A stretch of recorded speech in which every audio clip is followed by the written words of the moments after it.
ముందుగా బ్రహ్మర్షి పత్రికకి శతకోటి వందనాలు తెలియచేసుకుంటూ పాల్గొన్న మీ అందరికీ ధన్యవాదాలండి. कार्यक्रम शुरू करने से पहले परम गुरु ब्रह्मर्षि पितामह पत्री जी को धन्यवाद करते हुए उपस्थित सभी साधकों का ब्रह्म विद्वरिष्ठा राज्यलक्ष्मी माता जी की तरफ से हार्दिक स्वागत किया जा रहा है। మనం ఈరోజు సాధన చేస్తే आज हम यदि साधना करते हैं तो జ్ఞానం పొందేటప్పుడు ज्ञान पाने के समय ఎలా ఉండాలి, किस तरह से हमें रहना है, ఆ విషయాల గురించి తెలుసుకుందాం. उन विषयों के प्रति जानकारी प्राप्त करेंगे।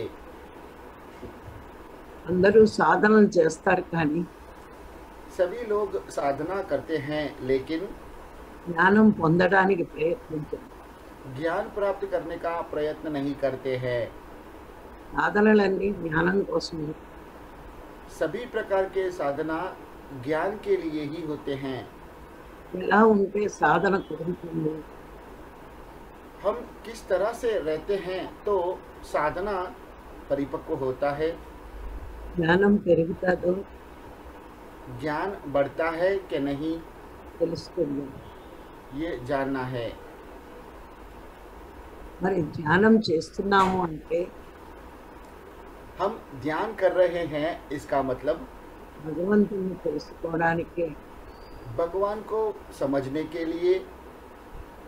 ఇది అందరికీ అర్హత ఉండదు. इसके लिए योग्यता सभी को नहीं रहता है। ఈ అర్హత అన్నది కొద్ది మందికే ఉంటుంది. इसकी योग्यता कुछ लोगों के लिए ही होता है। మరి మనము భగవంతుడి ఇష్టం అంటాం, हम भगवान को पसंद करते हैं लेकिन మనం పరమాత్మని ఇష్టమన్న ప్రవర్తన అంతా परमात्मा को पसंद करते हैं लेकिन हमारा व्यवहार ఆయన ఇచ్చేవే ఇష్టం అవుతుంటున్నాయి. वो जो देते हैं उसी को हम पसंद करते हैं। అందుకే ధ్యానం చేసి కూడా इसीलिए ध्यानम करने के बाद भी కోరికలు కోరుతున్నాం. इच्छाएं व्यक्त कर रहे हैं। ఎంతవరకు కోరికలు కోరుతామో जब तक हम इच्छा व्यक्त करते हैं అంతవరకు మనకి तब तक हमें భగవంతుని అంటే ఇష్టమని చెప్పినా भगवान को हम पसंद करते हैं ऐसा बोलने पर भी అది సత్యం కాదు. वो सत्य नहीं है। ఎప్పుడైతే కోరికలు ఆపుతామో जब हम इच्छाओं को बंद कर देते हैं అప్పుడే तभी ही మనకి हमें భగవంతుడు అంటే ఇష్టం. भगवान को पसंद करते हैं। ఎవరైతే తీవ్రాతి తీవ్రమైన जो लोग अति तीव्र భగవంతుడిని ఇష్టపడతారో, भगवान को पसंद करते हैं, కోరికలు లేకుండా इच्छाओं से मुक्त होकर ధ్యానం చేస్తారు. ध्यान करते हैं, అలా ధ్యానం చేసిన వాళ్ళే అసలైన इस तरह से ध्यान करने वाले ही सही భక్తులు. भक्त हैं। అందుకే మహాత్ములు 4 విషయాలు చెప్పారు. इसीलिए महात्माओं ने 4 बातें बताए हैं। భగవంతుడంటే ప్రియము లేని భక్తి వ్యర్థం. भगवान को प्रिय नहीं है ऐसा भक्ति व्यर्थ है। ఎందుకంటే కోరికలతో చేసే భక్తి क्योंकि इच्छाओं के साथ में करने वाली भक्ति నిజమైన భక్తి కాదు. सही भक्ति नहीं है। అనన్య భక్తి అంటే अनन्य भक्ति का मतलब ఈ సృష్టిలో అన్ని పరమాత్మవే, इस सृष्टि में सब कुछ परमात्मा का ही है, అన్ని ఆయన సొంతమే. सब कुछ उनका ही है।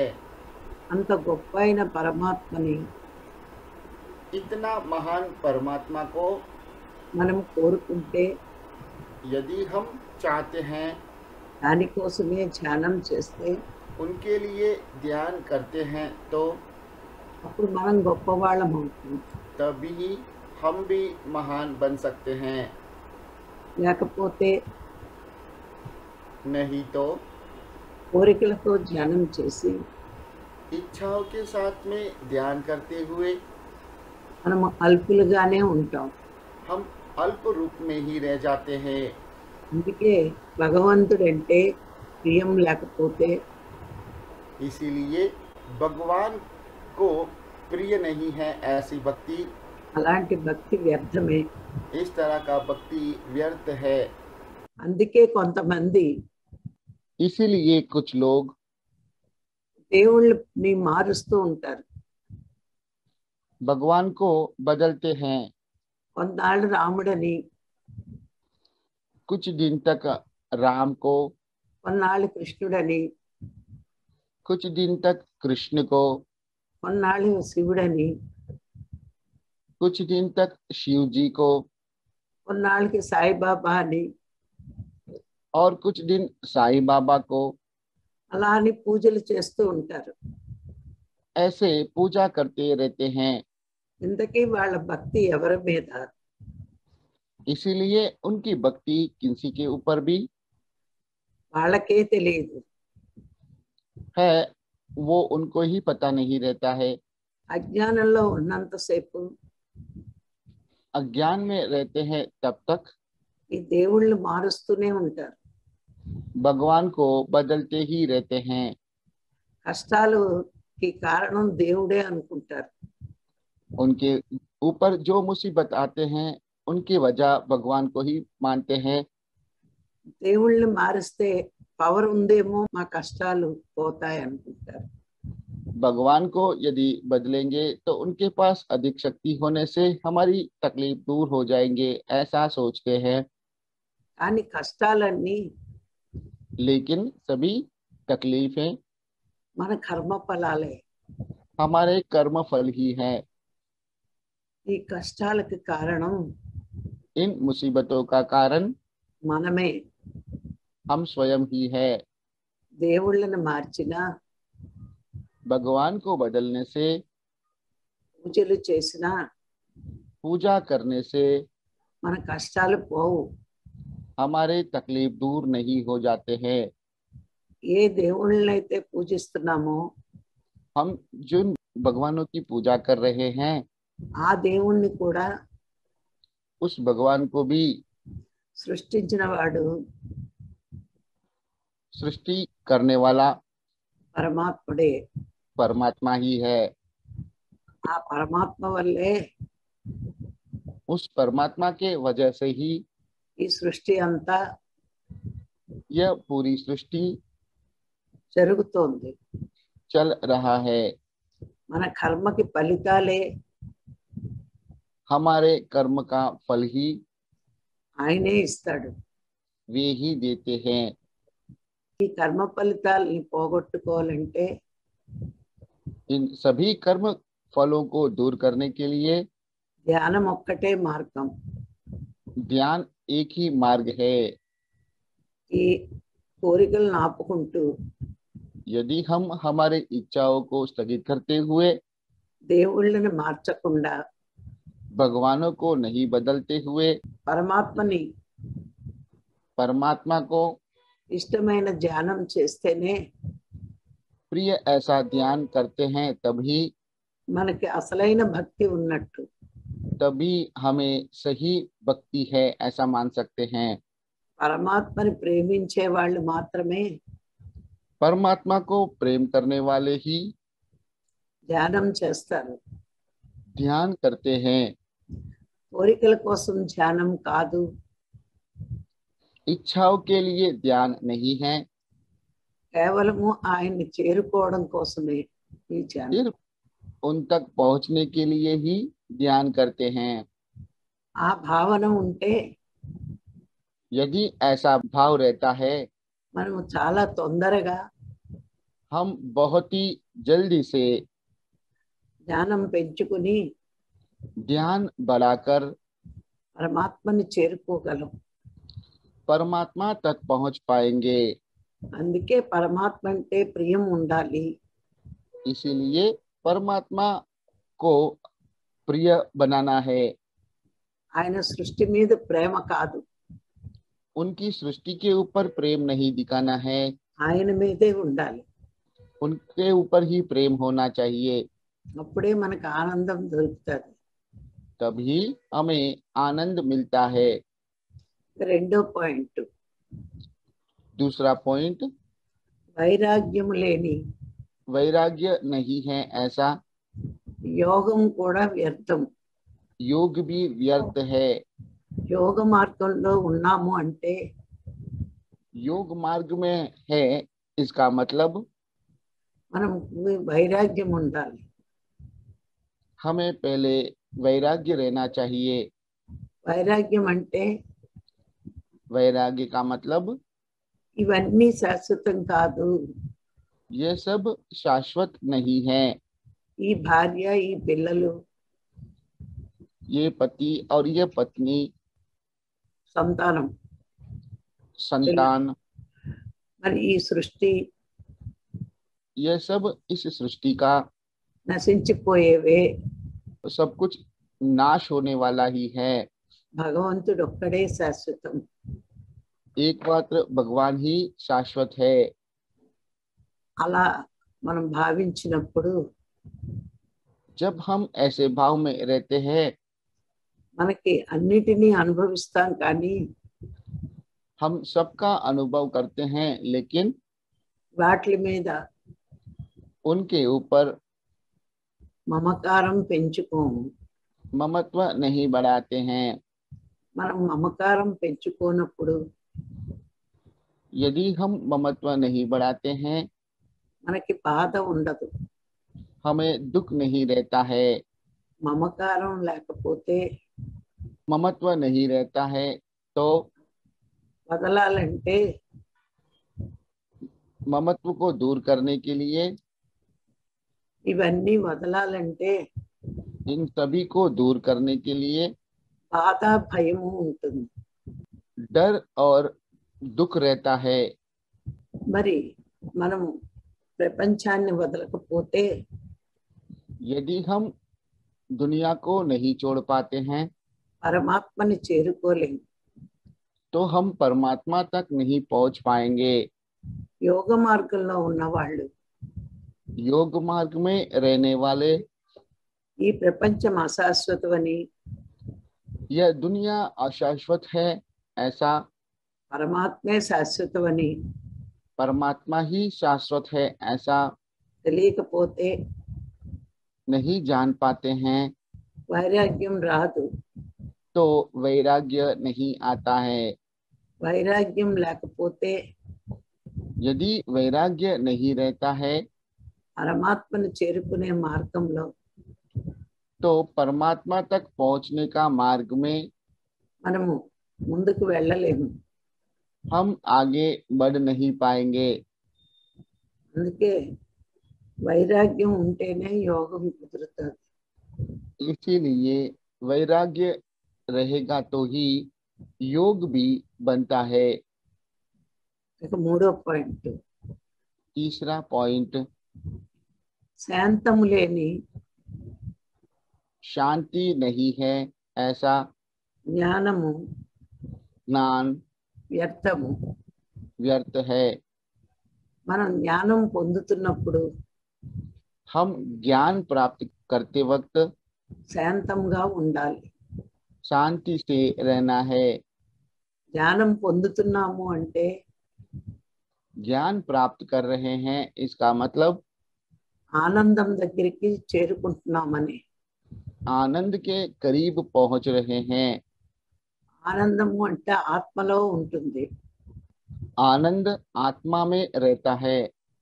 ఆత్మని చేరుకున్నప్పుడు आत्मा तक पहुंचने पर మరి మనము ఆనందంగా ఉండాలి, కానీ हमें आनंदित होकर रहना है, लेकिन ఆనందంగా ఉన్న వాళ్ళకి आनंदित रूप से रहने वालों को క్రోధం ఉండదు, क्रोध नहीं रहता है, శాంతంగా ఉంటారు. शांति से रहते हैं। మనము గమనిస్తే यदि हम गौर करके देखते हैं ఎప్పుడు యోగులు योगी हमेशा ఆత్మతో లయమై ఉంటారు కాబట్టి आत्मा के साथ में लय होकर रहते हैं, इसलिए వాళ్ళు ఎప్పుడూ శాంతంగానే ఉంటారు. वे हमेशा शांति से ही रहते हैं। మరి మనము ఆ శాంతం లేకుండా तो हम बिना शांति के మనము జ్ఞానం పొందాలంటే ज्ञान प्राप्त करने के लिए పొందలేము. प्रयत्न करने से प्राप्त नहीं कर पाएंगे। క్రోధం అనేది మనసుది. क्रोध मन से संबंधित है। మరి మనసు ఉంటే ఆత్మ ఎక్కడ దొరుకుతుంది? तो मन रहेगा तो आत्मा कैसे मिल पाएगा? అందుకే మనము క్రోధం వచ్చినప్పుడు నేను ఇంకా इसलिए हम क्रोध आने पर अभी भी हम మనోస్థితిలో ఉన్నాను मनोस्थिति में ही है, ऐसा భావన చెయ్యాలి. भाव व्यक्त करना है। ఆత్మని చేరుకోవాలంటే आत्मा तक पहुंचने के लिए ఈ క్రోధమే అడ్డు. ये क्रोध ही अड़चन बाधा बनता है। అందుకే మహాత్ములు ఒక మాట చెప్పారు. इसलिए महात्माओं ने एक बात कहा है, ఏమిటంటే కామేన कामेन కర్మనాశనం. कर्मनाशनम, అంటే కామం వల్ల కోరికల వల్ల मतलब काम की वजह से, इच्छाओं की वजह से పుణ్యకర్మలు చెయ్యలేము. पुण्य कर्म नहीं कर पाएंगे। అందుకే కామేన కర్మనాశనం అన్నారు. इसलिए कामेन कर्मनाशनम कहा है। క్రోధేన क्रोधेन జ్ఞాననాశనం. ज्ञान नाशनम, అంటే క్రోధం వల్ల मतलब क्रोध की वजह से జ్ఞానం పోతుంది. ज्ञान दूर हो जाता है। చూడండి, రావణాసురుడు हम रावण को देख सकते हैं, కామం వల్ల काम के वजह से సీతను తీసుకువెళ్ళి सीता को अपहरण करते हुए చెడ్డ కర్మ చేశాడు. गलत कर्म किया है, అందుకే నాశనం అయ్యాడు. इसलिए उनका नाश हुआ है। మరి క్రోధం వల్ల और क्रोध के वजह से హిరణ్యకశిపుడు हिरण्यकशिप, తనలో ఉన్న उनके भीतर जो है పరమాత్మని उस परमात्मा को తెలుసుకోలేకపోయాడు. समझ नहीं पाए। అది ఆ జ్ఞానం నశించిపోయింది. उनका ज्ञान नाश हो चुका था। అందుకే కామము క్రోధము इसीलिए काम क्रोध జ్ఞానులకి ఉండకూడదు. ध्यानी को नहीं रहना चाहिए। అంటే చీటికి మాటికి ఉండకూడదు. మరీ శత్రువులు వస్తే ఎదిరించడానికి ఉపయోగించాలి. इसका मतलब छोटी छोटी बातों पे उन्हें व्यक्त नहीं करना है, लेकिन जब शत्रु हमारे समक्ष उपस्थित होते हैं तब उनका हम उपयोग कर सकते हैं। అందుకే ఈ రెండు తగ్గించుకుంటే యోగి అవుతారు. इसीलिए इन दोनों को यदि हम कम कर पाते हैं तब योगी बन जाएंगे। మరి పరీక్షిత్ మహారాజు గురించి మీ అందరికీ తెలుసు. हम सब परीक्षित महाराज के बारे में जानते हैं। ఒకరోజు అడవికి వెళ్ళి వేటకు వెళ్ళినప్పుడు एक दिन परीक्षित महाराज जंगल में शिकार के लिए जाते हैं। ఆయనకి దాహం వేసింది. उन्हें प्यास लगता है। అప్పుడు శమీక మహర్షి ఆశ్రమానికి వెళ్ళాడు. शमीका महर्षि के आश्रम के समीप जाते हैं। అక్కడ ఆశ్రమం ముందు ఆయన ధ్యానం చేసుకుంటున్నాడు. वहां पे आश्रम के पास वे ध्यान कर रहे थे। ధ్యానం చేసుకునే వాళ్ళు మాట్లాడరు కదా, చూడరు కదా. ध्यान करने वाले बात नहीं करते हैं, देखते भी नहीं हैं। అని ఈయన వెళ్ళి ఆయన్ని దాహంగా ఉంది, నీళ్లు కావాలంటాడు. तभी ये राजा उनके पास जाकर मुझे प्यास लग रहा है, मुझे पानी चाहिए, ऐसा पूछते हैं।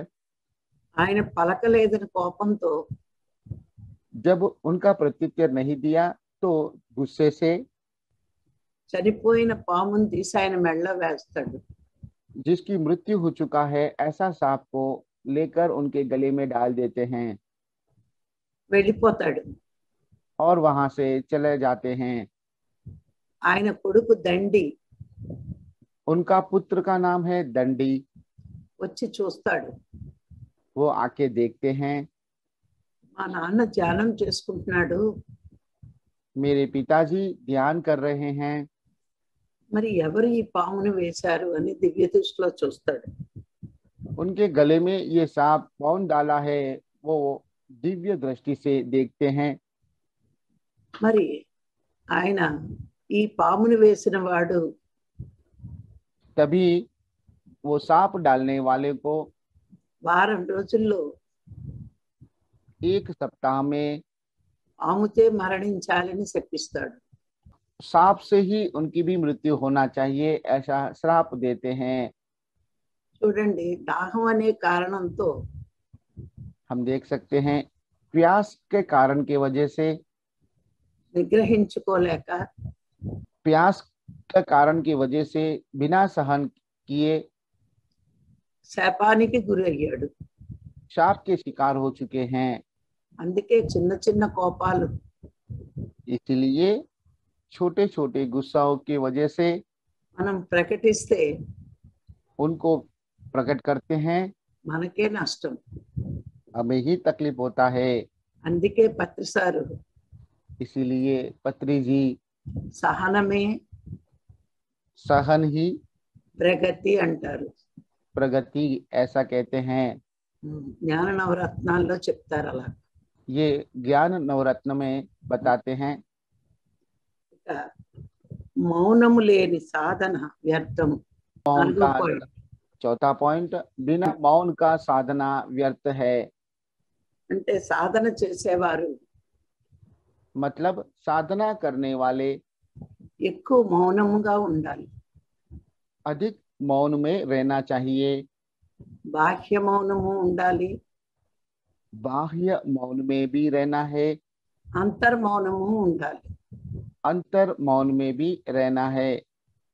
బాహ్య మౌనముగా ఉంటే बाह्य मौन से रहते हैं तो తనని తాను अपने आप को గమనించుకుంటారు. अपने आप को ही समझ पाते हैं।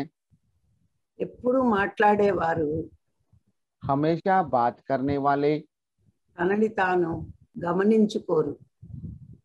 अपने आप को देख नहीं पाते हैं। మౌనంగా ఉన్నవాళ్ళు मौन में रहने वाले తనని తాను अपने आप को గమనించుకుని देखते हुए ఏ తప్పులు చేస్తున్నామో वो किस तरह की गलतियां कर रहे हैं సవరించుకుంటారు. उन्हें ठीक कर लेते हैं। మౌనం వల్ల मौन की वजह से మనలో हम में చాలా మార్పులు వస్తాయి. अनेक तरह के बदलाव आते हैं। పక్క వాళ్ళ గురించి दूसरों के बारे में మనకి తెలియనివి, जो हम नहीं जानते हैं, మనకి అక్కర్లేనివి जिसकी हमें आवश्यकता नहीं है, మాట్లాడము. उसकी बात नहीं करते हैं। మాట వల్లే बातों की वजह से ही ఎన్నో కర్మలు अनेक कर्म చేస్తాము. करते हैं। ఇలాంటి కర్మలన్నీ ఆపవచ్చు. उस तरह के सभी कर्मों को हम स्थगित कर सकते हैं। బాహ్య మౌనం వల్ల बाह्य मौन की वजह से మరి మనం కర్మలను ఆపుతాం. हम कर्म को स्थगित कर सकते हैं, మరి అంతర్మౌనం వల్ల लेकिन अंतर मौन की वजह से మన సాధన చక్కగా కుదురుతుంది. हमारी साधना को सही ढंग से कर सकते हैं। ఎందుకంటే బాహ్య మౌనం లేకపోతే क्योंकि बाह्य मौन नहीं रहता है तो మనం ఎన్నో విషయాలు हम अनेक विषय के प्रति దృష్టి పెట్టి दृष्टि केंद्रित करते हुए మనకి ధ్యానంలో ఆలోచనల రూపంలో వస్తాయి. वही विचार ध्यान में आते हैं. అందువల్ల ధ్యానం కుదరదు. इसलिए ध्यान में लय नहीं हो सकते हैं.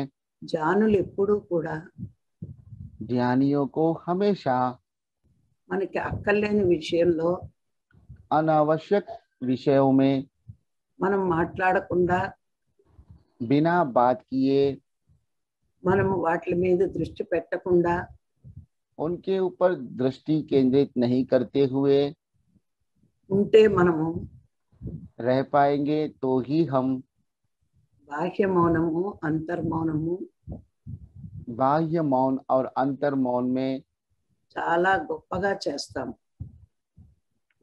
बहुत ही अद्भुत रूप से कर पाएंगे. అప్పుడు ధ్యానం చక్కగా కుదురుతుంది. तभी ध्यान ठीक से कर पाएंगे. అందుకే ఈ 4 విషయాలు इसीलिए इन 4 बातों को మళ్ళా ఒక్కసారి చెప్పుకుందాం. फिर से पुनरावर्तित किया जा रहा है. భగవంతుడి మీద ప్రేమ లేకపోతే ఆ భక్తి వ్యర్థం. यदि भगवान के ऊपर प्रेम नहीं है तो वो भक्ति व्यर्थ है. వైరాగ్యం లేని वैराग्य नहीं है, యోగము వ్యర్థం. ऐसा योग व्यर्थ है. శాంతము లేని शांति नहीं है, జ్ఞానము వ్యర్థం. ऐसा ध्यान व्यर्थ है. మౌనము లేని मौन नहीं है, సాధన వ్యర్థం. ऐसा साधना व्यर्थ है. అందుకే ఈ 4 పాటించకపోతే इसलिए इन 4 का पालन नहीं करेंगे तो మనము యోగిగా మారలేము. हम योगी के रूप में नहीं बन सकते हैं. మరి ఈ రోజు ఈ అవకాశం ఇచ్చి మీ అందరికీ మరొకసారి ధన్యవాదాలు. Thank you. आज का इस सेशन के लिए मौका देने के लिए आप सभी को माता जी की तरफ से धन्यवाद दिया जा रहा है. Thank you. गीता जी अपने आप को अनम्यूट कीजिए. नमस्ते राजलक्ष्मी मैडम. నమస్తే. श्री चिरंजीवी सर. नमस्ते मैम. आज आप और कुछ बात बताए साधना करने के लिए ठीक तरह से ध्यान कैसे हो पाएंगे, मन में जो कुछ नहीं रखना चाहिए इसके बारे में आपने बहुत ही अच्छी तरह से बताए. सभी लोग साधना करते हैं लेकिन ध्यान ठीक नहीं करते हैं. रोज साधना तो करते हैं लेकिन वो ध्यान भी ठीक तरह से होना चाहिए. इसके लिए क्या करना चाहिए, आप 4 बातें बताए हैं. यदि भगवान को प्रिय नहीं है तो ऐसे भक्ति व्यर्थ है हम सोचते हैं. ये बात गलत है आपने बताए. सब कुछ उनका ही है, भगवान का ही है सब. हम इच्छा के साथ भगवान को अप्रोच नहीं करना चाहिए, भगवान को नहीं मिलना चाहिए. लोग मंदिर बदलते हैं, भगवान को बदलते हैं अपने अपनी इच्छा को पूरी करने के लिए. ओके, 1 बरस हनुमान को प्रार्थना किया, कुछ नहीं मिला तो दूसरा भगवान को बदली करते हैं. ये तो एकदम स्वाभाविक है मनुष्य में. वो खुद जानते नहीं, अज्ञान में है ना, तो उसको मालूम नहीं उसका पाप कर्म के से सब वो दुख झेलता है. सफलता नहीं होता है तो वो भगवान के कारण नहीं, वो खुद का कारण ही है. ये सब नहीं समझता है. तो राम कृष्ण शिव साईं बाबा जो कुछ कोई उनको कहते हैं उसके अनुसार वो बदलते रहता है भगवान को. और मंदिर भी कभी कभी बदलते हैं. तो कोई कहते हैं 18 सोमवार करो, 18 शुक्रवार करो, तो ऐसे ही चलता है. ये सब अज्ञान में है मनुष्य. तो भगवान को भी बदलते हैं और मंदिर को भी बदलते हैं. लेकिन ये सब बदलने से कुछ नहीं मिलने वाला है. ये सब अपने पाप कर्म की वजह से है, ऐसे आपने बताए. और ध्यान एक ही मार्ग है. भगवान को न बदलते हुए मंदिर भी नहीं बदलना चाहिए, भगवान को भी नहीं बदलना चाहिए. परमात्मा को पसंद करने वाले ध्यान करते हैं. हम ट्रूली भगवान को पसंद करते हैं तो हम ध्यान करना चाहिए, भगवान को बदलना नहीं चाहिए. इच्छाओं के लिए हम भगवान के पीछे में नहीं रहना चाहिए. भगवान को मालूम है हमें क्या देना है, जितना देना है उतना ही देगा. ये समझ में आना चाहिए। तो इसलिए हम जल्द ही ध्यान बढ़ाकर परमात्मा को पहुंचना है, उनकी सृष्टि पर नहीं, भगवान को ही दोष नहीं देना चाहिए। सृष्टि जो कुछ भगवान बनाए वो सब नाश में है, भगवान अविनाश है। तो ध्यान बढ़ाकर उनके पास पहुंचने के लिए प्रयत्न करना चाहिए। फिर दूसरी बात, वैराग्य नहीं है ऐसा सोचना भी व्यर्थ है। योग मार्ग है तो पहले वैराग्य होना चाहिए। यह सब पति पत्नी, ये मेरा बच्चे, मेरा घर, ऐसे उनके पीछे नहीं रहना चाहिए। एकमात्र भगवान ही शाश्वत है, बाकी कोई शाश्वत नहीं है। हम फैमिली में आए हैं, यस हमारे माता है, पिता है, पति है, पत्नी है, बच्चे हैं, लेकिन ये सब शाश्वत नहीं है। हम बहुत ही अच्छी तरह से समझना चाहिए। हम सबका अनुभव करते हैं, लेकिन ममत्व बढ़ाना नहीं चाहिए। बहुत ही ममत्व यानी प्यार, अफेक्शन देंगे तो फिर दुख ही झेलेंगे। इसके लिए हमको बहुत ही मेच्योरिटी आना चाहिए, परिपक्वता। एक चिरंजीवी सर ने उपयोग किया, सभी के लिए एक परिपक्वता होना चाहिए कि ममत्व भी कितना रखना चाहिए, वो छोड़ देना चाहिए एक टाइम के बाद, और भगवान के ऊपर बहुत ही ममत्व रखना चाहिए। उसके लिए ध्यान बढ़ाना चाहिए। यदि वैराग्य नहीं तो परमात्मा तक पहुंचने नहीं पाएंगे, ये भी आपने बताए। इसलिए वैराग्य योग भी बनता है। तीसरा पॉइंट, शांति नहीं, ऐसा ज्ञान व्यर्थ है, ऐसा भी नहीं सोचना चाहिए। हम ध्यान में आए तो शांति से रहना है, हम आनंद के करीब पहुंच सकते हैं। हमें आनंदित होकर रहना है कभी भी। वैसे व्यक्ति को क्रोध नहीं आना चाहिए। पहली बात, क्रोध नहीं होना चाहिए। शांति से कभी भी ध्यान में भी बैठना चाहिए, हमारा वातावरण भी शांति में है क्या देखना भी चाहिए। इसके लिए क्रोध एक बहुत सी बड़ी बाधा है हमारे ध्यान में। हम बैठते हैं या ध्यान में लगातार करते हैं, क्रोध एक बड़ी बाधा है हमारे लाइफ में। योगी कभी आत्मा से जुड़कर शांति में रहता है। हम लोग योगी नहीं है, घर वाले हैं, घर गृहस्थी संभालने वाले हैं, तो हम लोग योगी नहीं है। फिर भी ये ध्यान में रखना चाहिए कि क्रोध में कभी नहीं आना चाहिए। घर का वातावरण ही बदल जाता है क्रोध रहेंगे तो हम कैसे ध्यान कर पाएंगे। तो हम बिना शांति से ध्यान नहीं कर पाएंगे। मन रहेंगे तो आत्मा कैसा रह पाएगा। ये मन से जरा सब दूर रहना चाहिए। आत्मा तक पहुंचने के लिए क्रोध एक बड़ा अड़चन है, बाधा है, ऐसे आपने बताए। और काम और क्रोध का 2 एग्जाम्पल्स दिए आपने। कामेना कर्म नाशनम, आप एक बात बताए, और क्रोधेना ध्यान नाशनम, और एक बात बताए। रावण का और हिरण्यकशिपु का बहुत ही अच्छी तरह से आपने एग्जाम्पल्स दिए।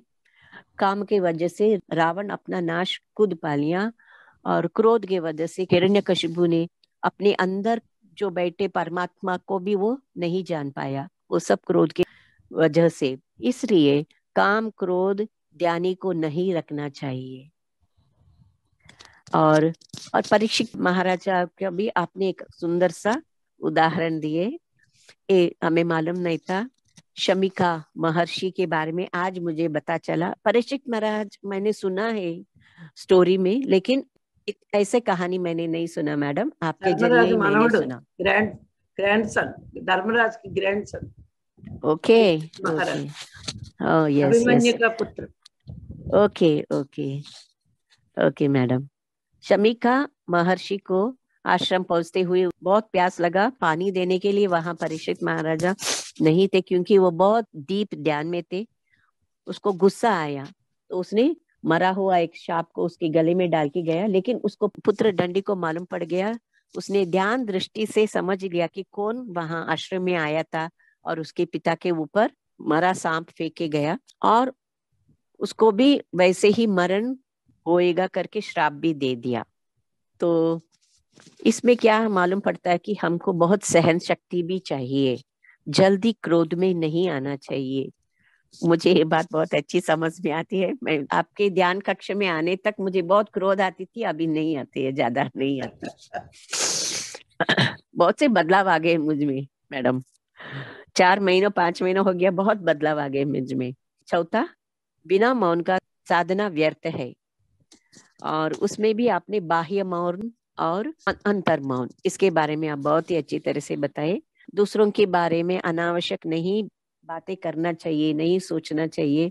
बाह्य मौन के वजह से ही हम कर्म को स्थगित कर सकते हैं। अपना कर्म को हम कैसे स्टॉप कर सकते हैं, स्थगित कर सकते हैं, बाह्य मौन की वजह से। और अंतर मौन को भी करने से अंतरात्मा को बहुत से हम अच्छी तरह से जान सकते हैं। ध्यानियों को हमेशा अनावश्यक विषयों और उनके ऊपर दृष्टि केंद्रित नहीं करना चाहिए। जो चाहिए उसके ऊपर ही बार बार मन में लाना चाहिए, उसके ऊपर ही दृष्टि केंद्रित करना चाहिए, तभी हमसे ठीक तरह से ध्यान हो पाएगा। तो इन चारों का पालन नहीं करेंगे तो हम ध्यानी नहीं बन सकते हैं।